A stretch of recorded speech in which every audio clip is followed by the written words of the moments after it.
முதல் வாசகம் சாலமோனின் ஞானம் அதிகாரம் 3 திருவசனங்கள் 1 முதல் 9 வரை. நீதிமான்களின் ஆன்மாக்கள் கடவுளின் கையில் உள்ளன.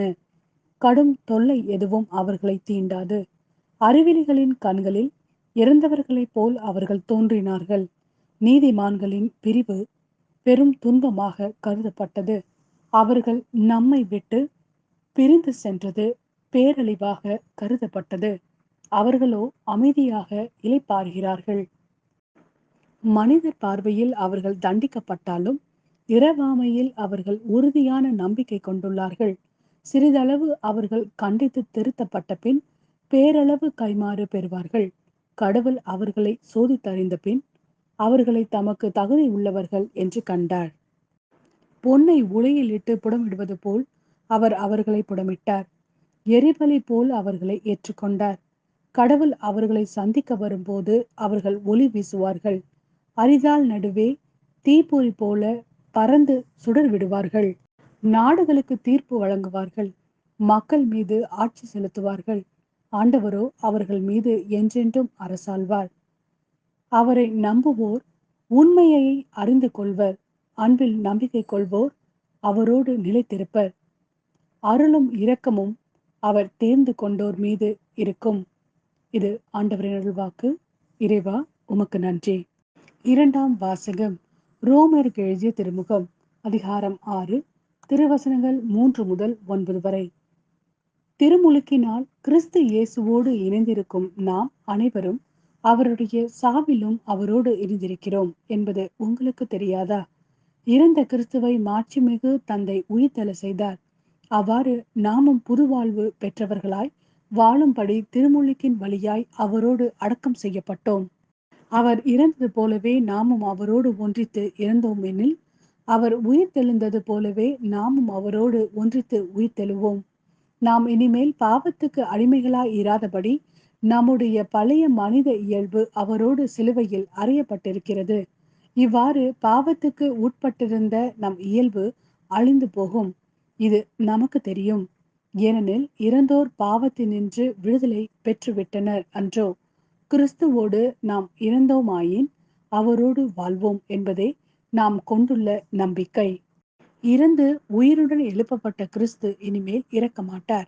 இனி அவர் சாவின் ஆட்சிக்கு உட்பட்டவர் அல்ல என நாம் அறிந்திருக்கிறோம். இது ஆண்டவரின் அருள்வாக்கு. இறைவா உமக்கு நன்றி. மத்தேயு எழுதிய நற்செய்தி அதிகாரம் 25 திருவசனங்கள் 31 முதல் 46 வரை. வானதூதர் அனைவரும் புடைசூழ மானிட மகன் மாட்சியுடன் வரும்போது தம் மாட்சிமிகு அரியணையில் வீற்றிருப்பார். எல்லா மக்கள் இனத்தாரும் அவர் முன்னிலையில் ஒன்று கூடப்படுவர். ஓர் ஆயர் செம்மறி ஆடுகளையும் வெள்ளாடுகளையும் வெவ்வேறாக பிரித்து செம்மறி ஆடுகளை வலப்பக்கத்திலும் வெள்ளாடுகளை இடப்பக்கத்திலும் நிறுத்துவது போல் அம்மக்களை அவர் வெவ்வேறாக பிரித்து நிறுத்துவார். பின்பு அரியணையில் வீற்றிருக்கும் அரசர் தம் வலப்பக்கத்தில் உள்ளோரை பார்த்து, என் தந்தையிடமிருந்து ஆசி பெற்றவர்களே வாருங்கள். உலகம் தோன்றியது முதல் உங்களுக்காக ஏற்பாடு செய்யப்பட்டிருக்கும் ஆட்சியை உரிமை பேராக பெற்றுக்கொள்ளுங்கள். ஏனெனில் நான் பசியாய் இருந்தேன், நீங்கள் உணவு கொடுத்தீர்கள். தாகமாய் இருந்தேன், என் தாகத்தை தணித்தீர்கள். அந்நியனாக இருந்தேன், என்னை ஏற்றுக்கொண்டீர்கள். நான் ஆடையின்றி இருந்தேன், நீங்கள் எனக்கு ஆடை அணிவித்தீர்கள்.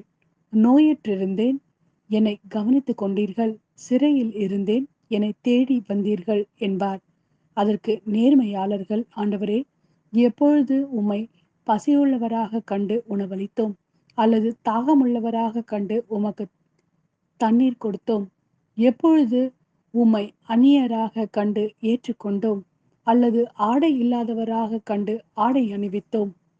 எப்பொழுது நோயுற்றவராக அல்லது சிறையில் இருக்க கண்டு உம்மை தேடி வந்தோம் என்று கேட்பார்கள். அதற்கு அரசர், மிக சிறியோராகிய என் சகோதர சகோதரிகளுள் ஒருவருக்கு நீங்கள் செய்தவை எல்லாம் எனக்கே செய்தீர்கள் என உறுதியாக உங்களுக்கு சொல்கிறேன் என பதிலளிப்பார். பின்பு இடப்பக்கத்தில் உள்ளோரை பார்த்து, சபிக்கப்பட்டவர்களே, என்னிடமிருந்து அகன்று போங்கள்.